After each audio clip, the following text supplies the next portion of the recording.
Bonjour à tous, je vous invite à vous abonner à cette chaîne, à aimer, à partager, à commenter ces vidéos, c'est très important. C'est une manière de nous soutenir. Merci à vous tous. Vous l'avez suivi, les dernières tensions autour des stations d'essence ont engendré des scénarios dignes des écrits de Laurent Burton, dignes des projections de San Giorgio et des dernières séries en ligne, les dernières séries apocalyptiques sur l'effondrement. Est-ce qu'il vous reste de l'essence? De l'essence? Du diesel? Du diesel, non. De l'essence, oui. Si vous en voulez, vous faites la file. Allez, bougez, monsieur. Des bidons? Vous avez des bidons? Non, on n'a pas de bidon, on rationne, on sert à la pompe. Alors, qu'est-ce qu'il y a là-dedans? C'est vrai? Il y en a 9 comme ça. 3 paquets de lentilles et du chocolat. Ok. Mais du 5 litres? 5 litres? Ouais. Mais il y a au moins 40 € là-dedans. Ah, si vous voulez retourner à Paris faire le plein. Il y a un stop, Ouais, remarque, dans ce sens-là, je suis pas sûr qu'il y ait grand monde, Regardez. Bon, prenez ou vous tirez. C'est dégueulasse. Merci. Ça, c'était la série. Effondrement, épisode 2, diffusé en 2019. Et maintenant, je vous propose d'écouter la réalité. Une simple tension qui fait office d'étincelle.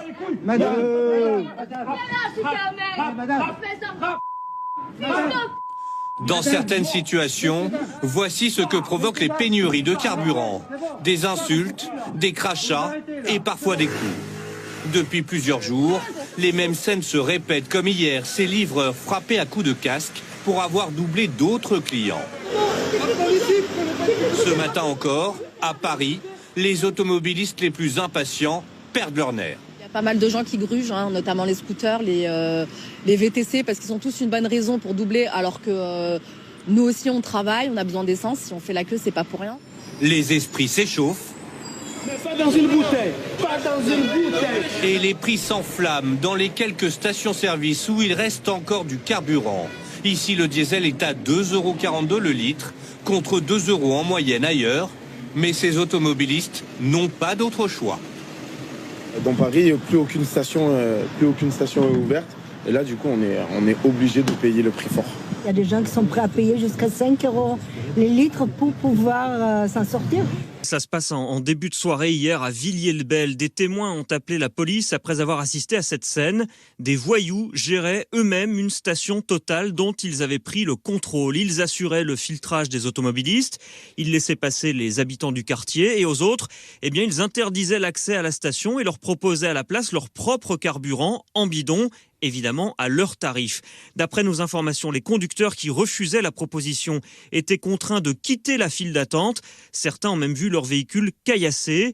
La police a donc mis fin à cette mainmise illégale sur la station. Les policiers ont confisqué les bidons d'essence et interpellé un homme d'une vingtaine d'années, placé en garde à vue pour outrage et rébellion.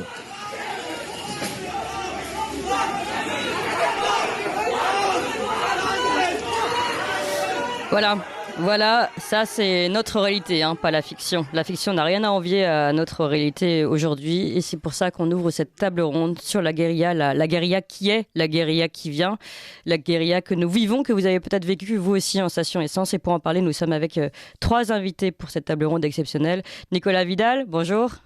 Bonjour Clémence, bonjour. Fondateur de Puccio Media, Laurent Burton. Bon. Écrivain, romancier, vous avez récemment évidemment écrit votre série Guérilla. Là, on est vraiment en plein dedans, Guérilla, et le Guérilla 3 sorti récemment chez Magnus. Et nous sommes avec Piero San Giorgio. Bonjour Piero San Giorgio. Bonjour.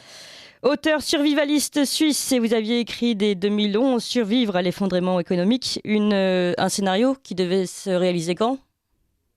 Entre 2020 et 2025. Voilà, aux éditions Culture et Racines.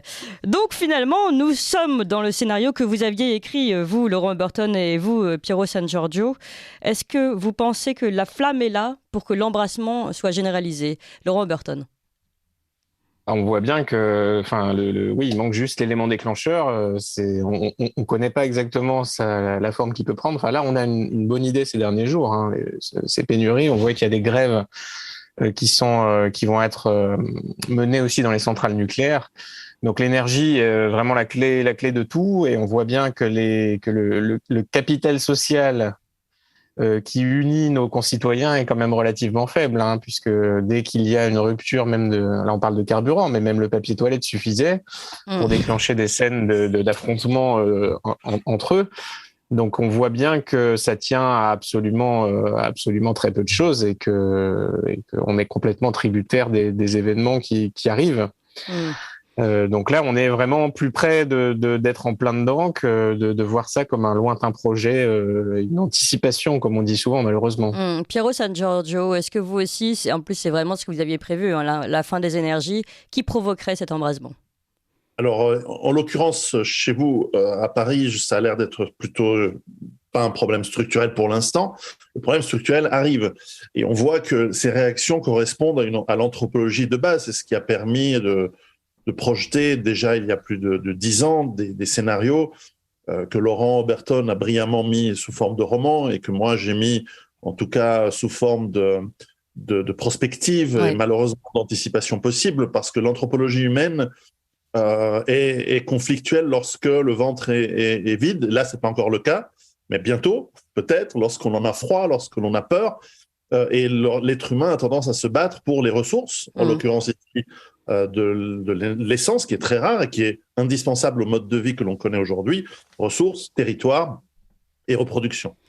Oui, mais là, vous dites a tendance à se battre, mais je rappelle quand même que là, comme vous dites, on n'est pas dans une pénurie structurelle. Malgré tout, il y a déjà un automobiliste de 20 ans qui a été poignardé, qui a poignardé un père de famille de 33 ans. C'est déjà arrivé. On a déjà vu la station Villiers-le-Bel, vous l'avez entendu dans l'extrait sonore, de ces jeunes qui ont pris le contrôle d'une station-service et qui ont dégagé à coups de latte et je ne sais plus trop quoi, ceux qui ne faisaient pas partie du quartier. Les choses sont déjà là, en fait, Piero San Giorgio. Oui, tout à fait. On pourrait saluer l'esprit d'entreprise des jeunes entrepreneurs de la Startup Nation. Mais il est vrai que nous n'en sommes encore qu'au tout début du processus de crise qui va s'enchaîner, qui va aller par des phases montantes, comme en ce moment, puis peut-être des phases de calme. Mais comme Laurent l'illustre parfaitement dans sa trilogie, peu importe à la limite l'étincelle, lorsque votre société est désormais bâtie, quand je dis votre, c'est notre société en Occident, nous sommes dans le même bateau que vous, nous en Suisse, vous en France, les Anglais c'est probablement encore pire, lorsque nous sommes bâtis sur la non-présence de liens sociaux, voire l'hostilité entre des groupes et surtout même des individus, lorsque nous sommes sur une société basée sur finalement le consumérisme et l'État qui doit résoudre tous les problèmes, lorsque celui-ci ne peut plus parce qu'il ne pourra pas résoudre ces problèmes-là, peu importe où vient l'intercelle, l'embrasement démarre et suit des règles anthropologiques, qui suit des règles de violence, d'accaparement, parfois de psychopathie collective. Hein, et ça arrive, la folie collective est courante. Bien sûr. Surtout avec l'effet de masse, l'effet de tension, l'effet de masse. Voilà. On arrive à des scénarios qui peuvent être d'une violence parfois extrême. Et là encore, nous n'en sommes qu'au tout début, malheureusement. Ouais. Nicolas Vidal, vous suivez tout ça depuis le début. Hein. Vous êtes toujours un scrutateur de l'actualité. Et vous aussi, hein, vous étiez inquiet depuis le début. Bien sûr, je suis heureux de faire partie de cette table ronde d'oiseaux de malheur, hein, dont je fais partie, chers amis, et je vais vous faire un peu de macronisme en même temps. En même temps, c'est passionnant et en même temps, c'est effrayant. Mais pour avoir un regard politique là-dessus, très sincèrement, aujourd'hui, ce qui nous arrive, ça fait un petit moment qu'on le dit en certains. La réalité, c'est que c'est quoi ? C'est que c'est un télescopage entre des problèmes structurels, notamment de délocalisation, d'industrialisation ou de désindustrialisation finalement, de volonté de dissoudre la France dans un marché, d'appauvrissement généralisé des gens, d'une vente à la découpe de la France sur des intérêts puissants et privés, ce que je dis à mon édito, et je dis souvent qu'Emmanuel Macron est le cost killer qui est en train de vendre la France à la découpe, et vous avez aussi les problèmes de violence, d'immigration, de délinquance qui s'ajoutent à ça. Donc on se retrouve là dans l'infodrement absolu du régalien, de cet État qui ne peut plus rien faire, et c'est quoi finalement ? C'est une république bananière qui est en train de pourrir sur pied, c'est l'obsolescence programmée d'une oligarchie oligarchie qui ne fait que pour ses intérêts, qui n'a aucune vision de la France et qui a saccagé. Et ils ont pensé, ces gens-là, ils ont pensé finalement que ça tiendrait. Ils ont pensé que ça tiendrait parce qu'ils se sont dit, tiens, les Français ont pris leur carte d'électeur chez Ikea et Conforama et Leroy Merlin et on va les tenir comme ça. La réalité, c'est que la bêtise de cette élite, cette oligarchie, finalement, nous mène dans un mur puisqu'on s'est mis tout nu, je vais pas dire autre chose, mais on s'est mis tout nu et on se retrouve le télescopage de ces trucs qui sont en train de se rendre compte finalement que l'effondrement, il vient de là. Donc il y a une raison politique, il y a une raison sociétale et je finis par là, cher Clément, je le disais dans mon édito aussi, il y a une véritable les Français ont une responsabilité. Des millions de Français ont une responsabilité là-dedans. Ouais. Parce que, rappelez-vous des Gilets jaunes. Les Gilets jaunes, c'est le début. Les Gilets jaunes, c'est les lanceurs d'alerte de ce qui se passait. Aujourd'hui, on se retrouve là-dedans et je partage l'avis de Pierre Sangiorgio et de Laurent Oberton là-dessus. Finalement, les Français, pour des millions, certains ont résisté, faut-il le dire encore, mais les autres vont se retrouver dans quelques matins dans un basculement qu'ils n'ont jamais imaginé. Et là, ils auront plus Netflix, ils vont sortir du canapé et il leur restera une boîte de thon naturel dans le frigo et ça va être très compliqué parce que l'addition va être payée et l'oisiveté va être très très cher et les Français ont laissé faire finalement cet effondrement, ils l'ont laissé faire, ils l'ont pas cautionné mais ils l'ont laissé faire finalement par oisiveté et duplicité et oisiveté. Voilà. Ouais, mais en fait ce que vous dites par rapport à la responsabilité des Français et le fait qu'on va tous se réveiller comme ça avec des grands yeux, c'est vrai qu'il y a une forme de passivité des Français face dans ce monde de dépendance connectée.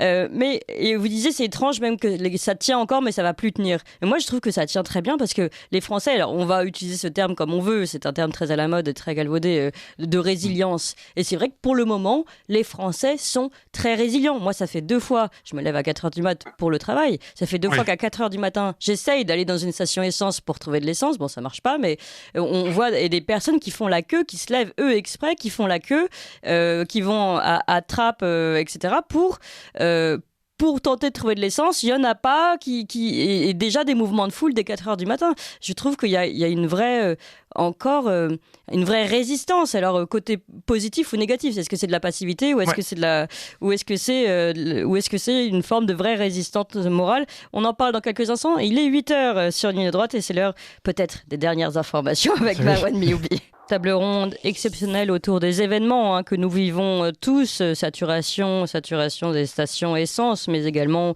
on le sait, les pénuries énergétiques à venir et les tensions que nous vivons déjà. Je peux reciter Villiers-le-Bel, ces jeunes qui prennent le contrôle d'une station-service et violentent ceux qui ne sont pas du quartier. Cet automobiliste qui a poignardé un père de famille de 33 ans dans une station-service, tout simplement parce qu'il aurait doublé les bagarres entre livreurs, Uber, voilà, et puis toutes les autres tensions que vous avez certainement vu et constaté par vous-même. Et puis à côté de ça, les autres insécurités qui continuent, ne l'oublions pas, seulement elles sont plus citées parce qu'elles ne font plus la une de l'actualité.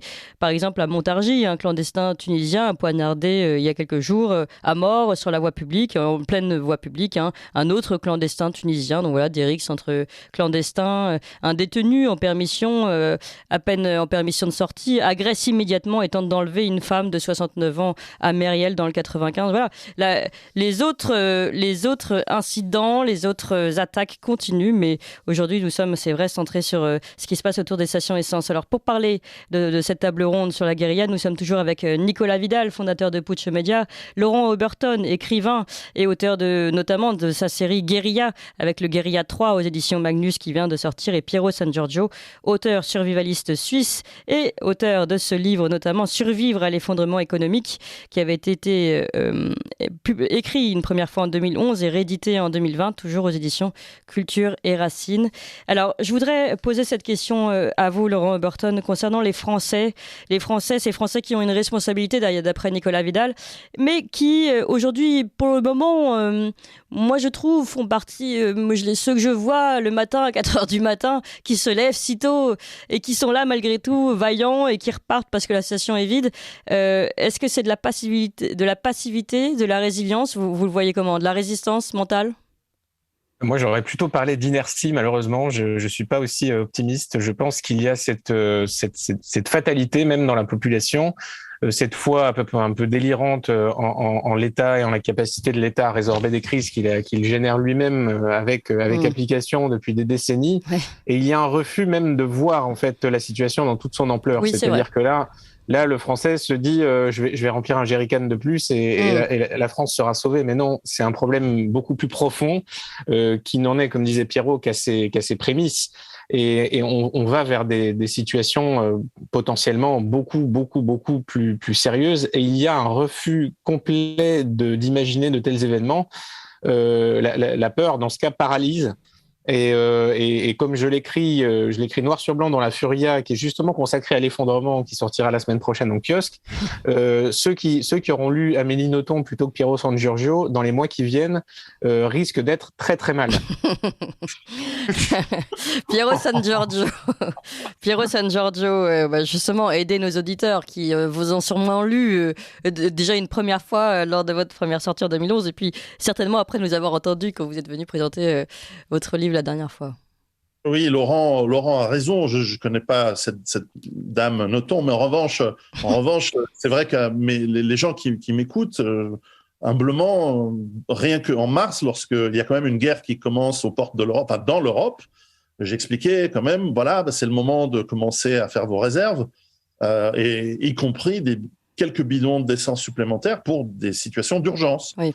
Donc, il y a une première préparation qui est celle de faire face à des coups durs. Une parenthèse, Piero San Giorgio, parce que justement, Laurent Burton disait c'est pas un bidon de plus. Et c'est vrai, alors très drôle, on peut quand même commenter cette image que vous avez peut-être vue également, hein, de personnes qui ont certainement voté Emmanuel Macron, vous voyez, dans le style, qui ont rempli leur coffre d'une dizaine, d'une quinzaine de bidons d'essence. Alors, sachant que la crise vient notamment de la gestion par notre gouvernement, donc c'est toujours très intéressant à voir. Mais à quoi ça sert ces 3 bidons d'essence qu'il faut avoir en stock, concrètement ?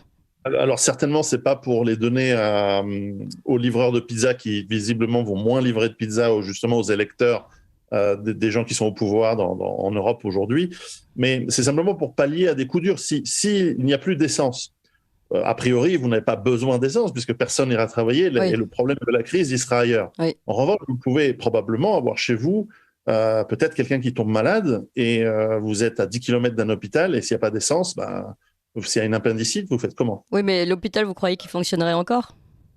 Alors, ça, c'est une autre question, effectivement. Mais en tout cas, peut-être vous connaissez un médecin qui a 5 km. Oui, peut-être un ami médecin. Et donc, avoir un petit peu de réserve, c'est un plus. Comme je disais, ça, c'est dans le cas pour faire face à un problème ponctuel, à une crise ponctuelle.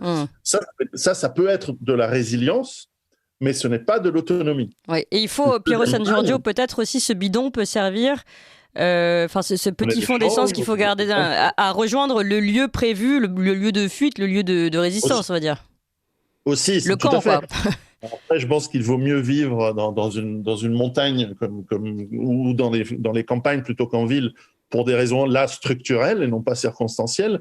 Mais clairement, il y a vraiment une différence entre pallier à des coups durs, ce que tout le monde devrait faire, et d'ailleurs, le gouvernement, dans tous les pays, les gouvernements, malgré leur incompétence, font quand même l'effort de proposer sur leur site. Alors chez vous en Suisse, chez nous, en France aussi, en Suisse bien sûr, mais en France aussi, sur le site du ministère de l'Intérieur, il expliquait, pour faire face, alors bien sûr à des catastrophes naturelles, parce que on sait très bien que les gens sont gentils et ne seraient jamais la cause des problèmes. Mais en cas de catastrophe naturelle, on incite les gens à avoir 3-4 jours, 72 heures en général, d'eau, de nourriture, de piles pour torches électriques et des couvertures, des vêtements pour faire face à une évacuation du domicile en cas d'inondation, en cas de neige, en cas de que sais-je. Tout ça, c'est bien et c'est quelque chose que nous devrions tous faire en tant qu'habitants d'un pays ou citoyens, si peu importe. Faire habitants d'un pays très bien géré. Mais même, exactement, et toutefois, lorsque ces crises deviendront structurelles et chroniques et longues, eh bien, à ce moment-là, il faut penser à plutôt une approche d'autonomie et non plus de résilience. Et c'est une tendance, c'est un travail qui prend des années, des décennies, voire toute une vie. C'est une tendance. Ce n'est pas forcément quelque chose que vous achetez. Et ça va être le problème pour beaucoup de gens qui pensent qu'on peut résoudre des problèmes avec de l'argent. Non, il faut parfois du travail et de l'effort. Et là, pour Monsieur Moyen, pour reprendre les termes d'un des livres de Laurent Burton, il faut qu'il se déprogramme de 70 ans d'État-providence, de politiquement correct, où tout d'un coup, tout doit toujours aller très bien et l'État sera là pour vous sauver. Pas du tout, on le voit. L'État sera de moins en moins là. Il y a de moins en moins d'énergie, donc on ferme les sources d'énergie. Il y a des guerres, donc on se désarme en donnant ses munitions et ses armes à d'autres. Bref, on voit qu'en plus, la gestion, elle est étonnamment... elle pourrait sembler incompétente s'il n'y avait pas une trame qui, quand même, commence à se voir. Et donc, je me demande à quel point il n'y a pas une volonté de nuire. Néanmoins, ce travail, il faut le commencer. Alors, c'est vrai que j'en parle dans mes livres, je suis pas tout seul. Et puis, effectivement, de voir des scénarios possibles. Alors, celui de guérilla est très sombre. Il est très sombre, y compris pour des gens qui se préparent, d'ailleurs. Mais il est très sombre, mais il est intéressant parce qu'il est tout à fait dans le possible et ça pourrait même être pire que ce que décrit Laurent dans ses livres. Oui, parce que j'allais dire presque... Alors, dans le Guérilla 3, en tout cas, ce que décrit Laurent, c'est aussi, on se dit que finalement, si on est un petit peu préparé, qu'on a un petit peu l'instinct de survie, on pourra s'en sortir. Dans le Guérilla 1 et 2, un peu moins. Ça dépend un peu qui prend le pouvoir. Laurent Oberton, concrètement, vous, d'ailleurs, comme Piero San Giorgio, vous avez travaillé, vous commencez déjà, vous aussi, vous êtes en montagne d'ailleurs, on ne dira pas où, mais et vous avez travaillé sur ces questions d'autonomie. Oui, moi j'ai l'option campagne, pas encore montagne, mais campagne pour l'instant.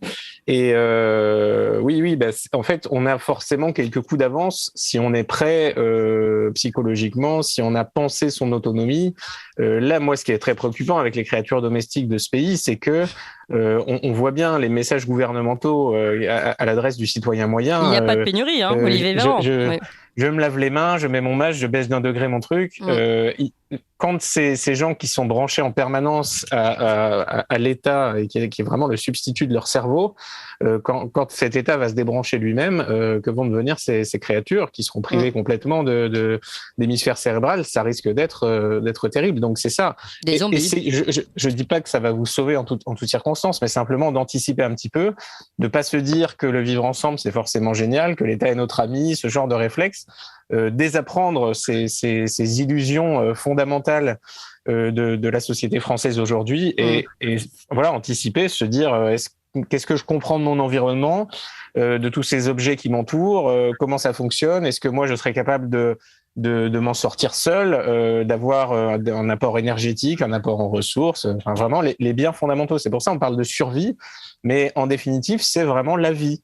C'est un être humain libre se doit de pouvoir lui-même assumer ses besoins existentiels et ceux de ses proches dont il a la charge. C'est une base et malheureusement, comme on a délégué l'intégralité de ces fardeaux, on les a délégués à l'État. L'État, Bruno Le Maire et compagnie, ça risque de secouer terriblement dans quelques semaines. Ouais, Nicolas Vidal, vous aussi, vous n'êtes pas dans l'autonomie, vous, pour le coup. Non, moi je suis dans l'analyse politique, bien entendu, et ce qui est intéressant de voir, c'est que c'est un effondrement, mais c'est surtout une destruction manifeste de la nation. Pourquoi je dis ça? Parce que c'est une destruction des citoyens. Ça y est, l'homo festivus est en train de faire son dernier tour de manège, il ne le sait pas encore. C'est ça la réalité. Et moi, ce que je vois depuis quelques jours, je suis d'accord avec Piero San Giorgio et Laurent Oberton sur l'idée même que le postulat, l'État il est là pour nous veut du bien. On l'a vu pendant la crise sanitaire, l'État nous veut du bien, forcément. Donc si l'État nous veut du bien, c'est un postulat qui est pour moi qui est faux. Mais au-delà de ça, moi je suis frappé. Quand vous parliez, Clémence, ce matin, quand vous êtes à 4h du matin, vous êtes dans votre bagnole, cherchez de l'essence, et que vous vous dites, bon, les gens, ils attendent. Mais en fait, ils n'ont pas conscience que c'est déjà le prémisse de l'effondrement. Ils n'ont pas conscience que le fait d'attendre 20 minutes, 30 minutes, 1 heure, 1 heure et demie, c'est l'effondrement. C'est comme les gens qui, depuis 6 mois, 1 an, et j'ai des aveux de certaines personnes que je connais, sont passés de Leclerc à Lidl, ils n'ont pas conscience de leur déclassement. C'est-à-dire qu'à un moment donné, il y a une forme à mon avis, c'est ça qui est, il y a une forme de ne pas comprendre que c'est un déclassement. Oui, il croit encore avoir le pouvoir, c'est ça? Le pouvoir de se lever à 4h du matin, le pouvoir d'aller chez Lidl plutôt que Leclerc.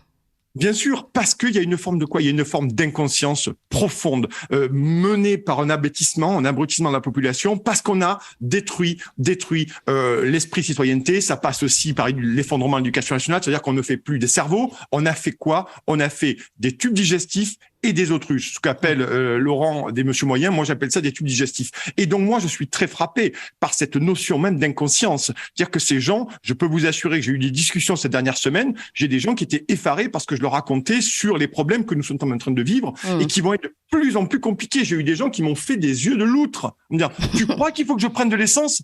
À première vue, oui. Donc là, on est dans un effondrement absolu. Je veux dire, à un moment donné, ces gens n'ont rien fait. Je parle effectivement des digestifs. Quand on leur dit, je reprends la phrase de Laurent, quand on leur fait des clips, vous avez vu le clip quand même sur les 19 degrés, on voit des mains qui tournent des boutons de chauffage ou éteignent des grille-pains ou éteignent des lumières. Ouais. Imaginez qu'à un moment donné, la seule question valable que nous devons poser à ce gouvernement, c'est pourquoi avoir fermé Fessenheim? Pourquoi avoir saccagé notre parc nucléaire? On ne parlera même pas des grands médias qui sont pas là, bien entendu, pour poser ces questions qui dérangent. D'ailleurs, au passage, Emmanuel Macron, hier soir, a fait sa petite obédience sur le mainstream et il a été très fâché qu'on lui pose une question sur les pénuries. Parce que monsieur voulait faire, à un moment donné, le bravage sur la guerre en Ukraine. Il a été très énervé que Caroline Roux. Enfin, Caroline Roux, quand même, les amis, on n'est pas quand même sur une journaliste qui va rentrer dans le panier, quoi. On est d'accord. Donc, je veux dire par là, c'est que ces gens, ces Français, moi, ce qui me frappe, c'est qui m'effraie, c'est que on est dans une véritable bain d'inconscience. Ouais. Et quand ça va basculer, ça, Laurent Berton et Piero San Giorgio en parlent mieux que moi sur un basculement qui peut être très brutal, qui peut se faire en quelques jours. Je prends un exemple. EDF est en grève sur la partie nucléaire. Ça, aujourd'hui, personne n'en parle. Concrètement, depuis hier, on en parle un peu. Mais sur le problème de l'énergie, vous allez avoir, d'ailleurs, il y a plusieurs articles qui sont sortis, notamment sur les risques de rupture alimentaire. Imaginez qu'en l'espace de 3-4 jours, il y ait des centres commerciaux qui ne peuvent plus approvisionner. Laurent parlait, là, ce sera pas le PQ, ça sera la bouffe. Imaginez en 3 jours si la situation peut basculer, parce qu'aujourd'hui, je pense vraiment que ça peut basculer. Que va faire Monsieur Moyen, que va faire le tube digestif qui était tellement inconscient et qui la veille encore finissait sa série sur Netflix. Ouais, mais attention, Nicolas Vidal, c'est pas Monsieur Moyen, c'est pas pour autant qu'il n'est pas dangereux quand il a faim. C'est aussi ça. C'est aussi ça que raconte très bien d'ailleurs et Piero San Giorgio et Laurent Burton dans Guérilla notamment. Et je finis là-dessus pour laisser la parole à mes amis. Bien sûr.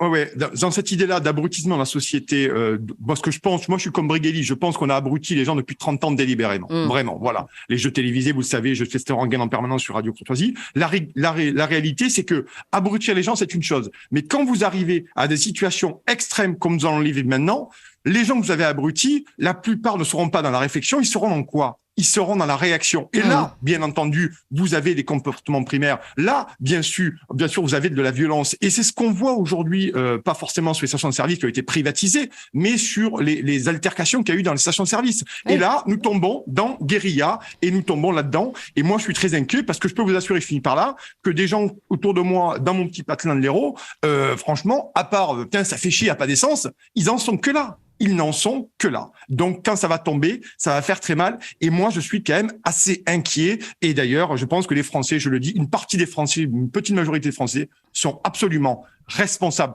de ça. Quand il a fallu aider les Gilets jaunes, quand il a fallu à un moment donné revendiquer et poser des questions à notre classe politique, pas qu'Emmanuel Macron, les autres aussi, personne n'était là, tout le monde était à Conforama. Donc maintenant, l'addition va se payer et je lui ai dit, elle va être très, très, très, très chère. Voilà. Alors, je voudrais qu'on revienne, Nicolas Vidal, vous avez raison de parler de la responsabilité des Français encore une fois, mais je voudrais qu'on revienne sur ce monsieur moyen qui, qui est très endormi, certes, très zombie, mais demain qui peut être celui qui porte le premier coup de poignard. Alors, Laurent Burton parle toujours aussi des autres dangers de ces îlots. Alors, c'est la Seine-Saint-Denis, mais ça peut être autre chose. Et d'ailleurs, on voit les rixes qui se passent aujourd'hui autour des stations essence. C'est souvent assez communautarisé, on va dire. Mais est-ce que demain, il faut, Piero San Giorgio, Laurent Burton, qu'on se méfie de tout le monde en fait? Laurent Burton. Alors, c'est toujours mieux, à mon avis, de se méfier. La méfiance est mère de la sûreté, comme dit la fable. Et enfin, c'est une sagesse fondamentale qui doit être, jusqu'à preuve du contraire, un autre être humain n'est pas forcément un ami.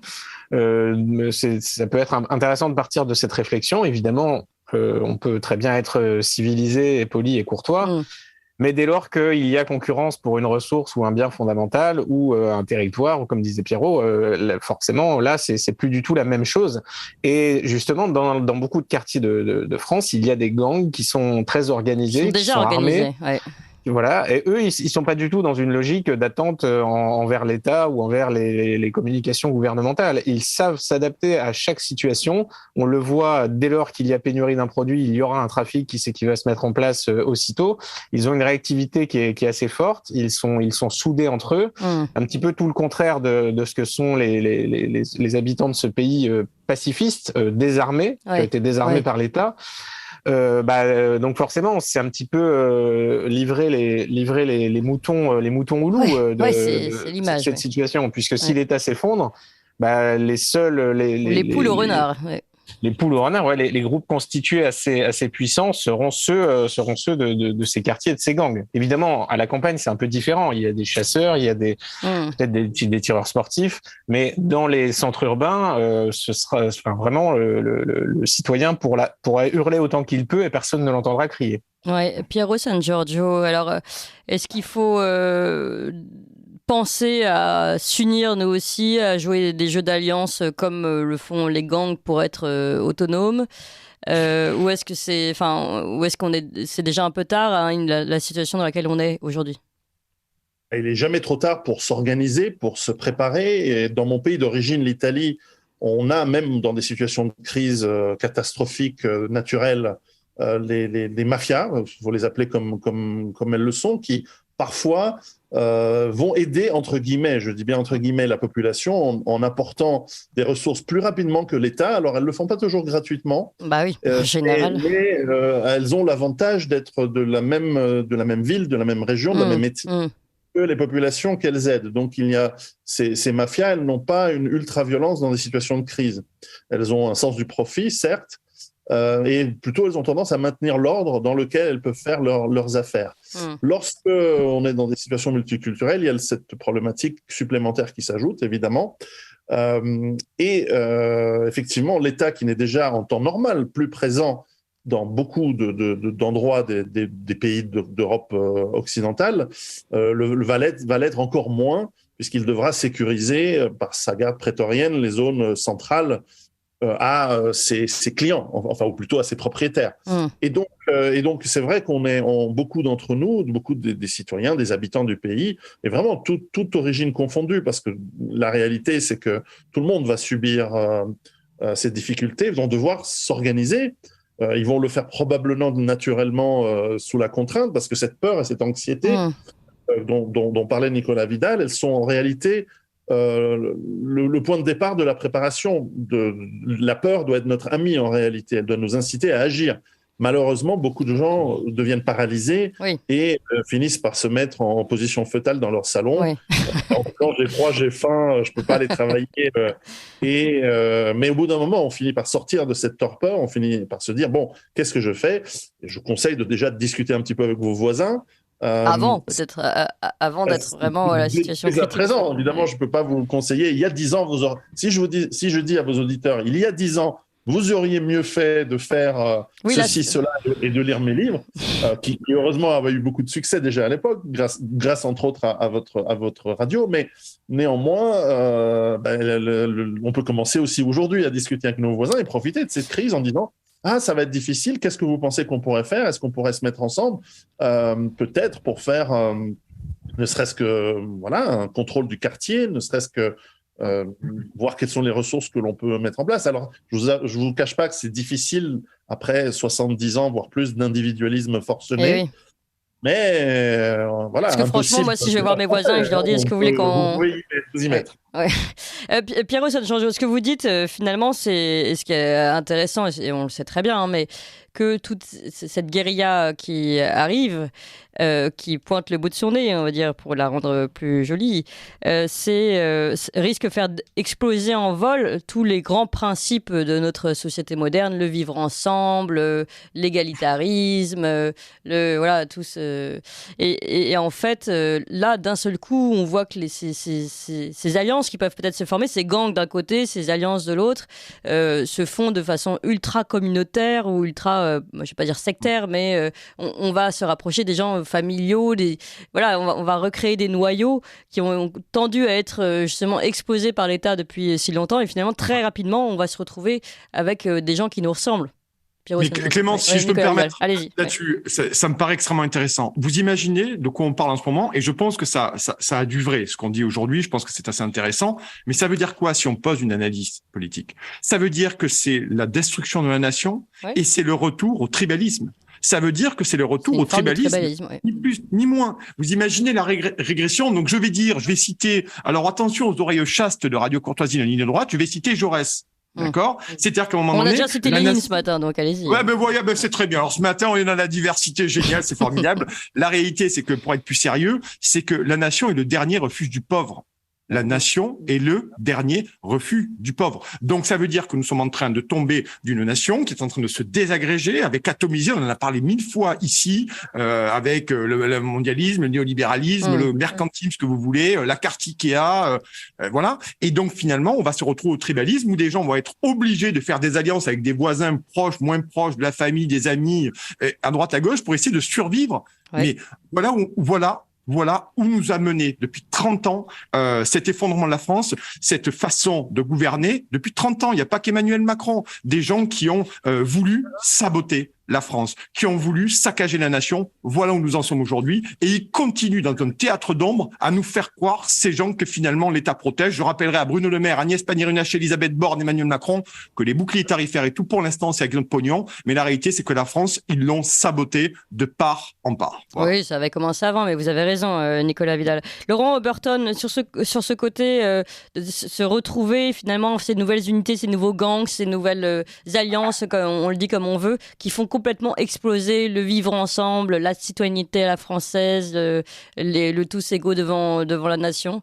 Finalement, c'est pour vous qui êtes relativement libertaire, c'est une forme de libération aussi.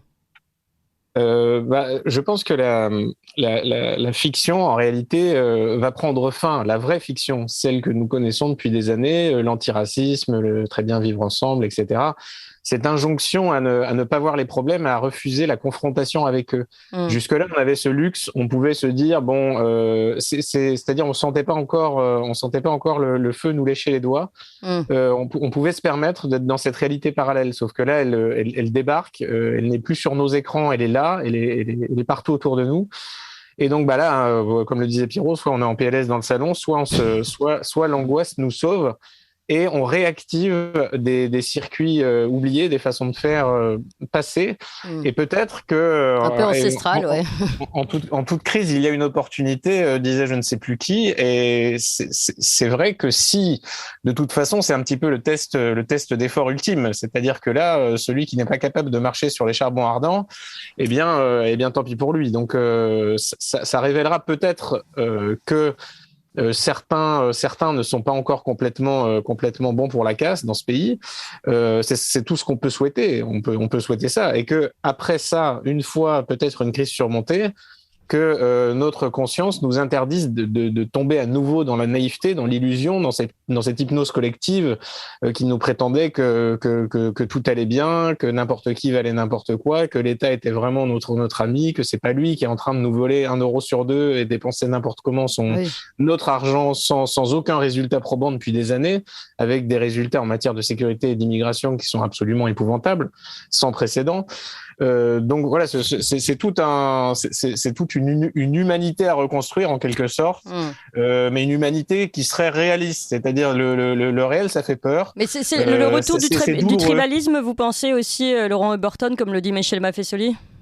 Ah bah là, on est dans ce genre de situation. On le voit bien quand on regarde vos images autour des pompes à essence. Un mélange d'individualisme forcené et de tribalisme qui débouche sur tout et n'importe quoi. Donc celui qui est seul, qui n'est pas armé, qui n'est pas préparé, évidemment, il est faible. C'est une proie, il est exposé complètement aux autres.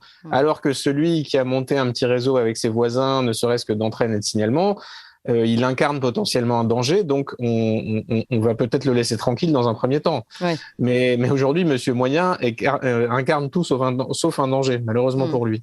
Alors, on doit conclure cette table ronde. Je voudrais donner un dernier mot à Piero San Giorgio. Piero San Giorgio, si on veut s'organiser aujourd'hui, rappelez-nous quand même les éléments fondamentaux, peut-être aussi les talkie-walkie, vous le rappeliez la dernière fois. En tout cas, l'État, probablement, logiquement, ce qu'il va faire, c'est envoyer toutes les forces de l'ordre ailleurs, en Ukraine et désarmer les citoyens, parce que vous voyez, c'est probablement ça qu'il considérera le plus logique. Oui. C'est exactement l'inverse de ce qu'il faut faire. La préparation, c'est un long travail, mais elle commence par réfléchir à ses besoins. Là, les gens avaient besoin d'essence. Alors, en pénurie, de toute façon, on n'est pas vraiment obligé d'aller travailler pour cas de force majeure. Mais de quoi avons-nous besoin en cas de crise, et en cas de crise qui augmente et qui est lourde? Alors, on a besoin de travailler son autonomie, donc ça veut dire comment on procure son eau, comment est-ce qu'on fait en sorte qu'elle soit potable, donc est-ce qu'on sait la filtrer, est-ce qu'on sait la recueillir? Il y a beaucoup de gens qui n'ont même pas de bidon chez eux. J'habite près d'une rivière, mais est-ce que tu as un contenant pour mettre de l'eau dedans? Est-ce qu'on a des bouteilles en verre? Est-ce qu'on a des bidons, des filtres? Est-ce qu'on a un peu de nourriture pour tenir? Et est-ce qu'on sait trouver de la nourriture ou la faire pousser, chasser, pêcher? Est-ce qu'on a tout ça? Est-ce qu'on a ces compétences? Et donc moi, j'espère que j'explique en 6 grands chapitres comment est-ce qu'on peut faire pour l'eau, la nourriture, l'hygiène, la santé, l'énergie pour se chauffer et se protéger, les compétences et même l'aspect culturel que l'on doit préserver en tas de crise. Et dans l'aspect culturel, il y a aussi une forme d'humanité. On ne devient pas, je crois, c'est une des forces de notre culture européenne, et pas que. On n'est pas des sauvages, on ne va pas massacrer les gens pour prendre ce qu'ils ont. On a une éthique sur laquelle on peut se baser. Nous, on a une éthique, oui. Je ne suis pas sûr que c'est le cas de tous les gangs. Voilà, une éthique, elle doit être universelle. Enfin, on ne va pas aller sur l'explication de Kant, on n'aura pas le temps, mais la défense et l'impératif catégorique du lien social, parce que nous sommes des animaux sociaux aussi. Nous devons nous lier avec des gens pour de la protection mutuelle, pour de l'interaction économique, même à toute petite échelle mutuelle. Et ces 7 éléments, ensemble, vont nous permettre de nous en sortir, de tenir le coup, et puis après reconstruire sur des bases plus saines à petite échelle. La nation commence par une tribu et puis elle grandit. On va pas revenir à la tribu, on va reconstruire une nation. Elle sera différente que celle qu'on a connue, mais c'est à nous de la façonner comme on le souhaite pour le meilleur.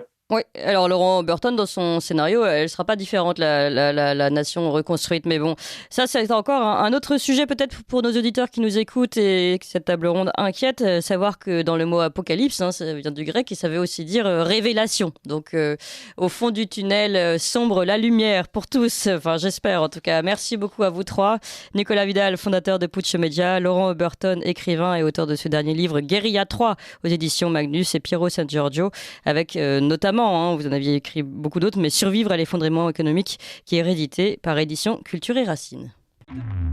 Vous appréciez cette émission? Alors aidez Radio Courtoisie à en produire d'autres, en indépendance totale. Rendez-vous sur soutenir.radiocourtoisie.fr. Merci d'avance.